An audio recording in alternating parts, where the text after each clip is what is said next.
Olá, neste vídeo eu vou te mostrar como mudar os sons do sistema no seu Samsung Galaxy S24 5 Plus.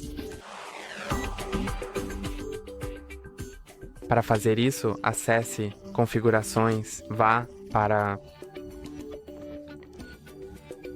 Sons e Vibração, depois vá para Som do Sistema, e agora você pode mudar o tema do som do sistema.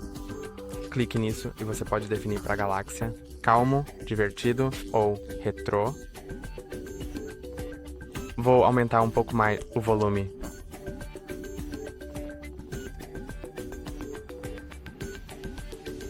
Sim, eu acho que preciso mudar o sistema. Sounds, Volume. Sim.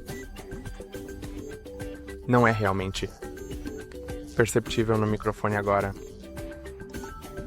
Mas, eu te garanto, existem sons diferentes, e eles serão usados para o teclado Samsung, para o teclado do telefone, botões de volume, notificações de bateria baixa, carregamento, mudando, o modo de som, o que quer que seja. Isso será usado para tudo no seu telefone. Então você pode escolher qualquer um deles, depois comece a usar seu telefone e veja se você gosta desse tema. Isso é tudo por hoje. Não se esqueça de curtir e se inscrever. Até a próxima!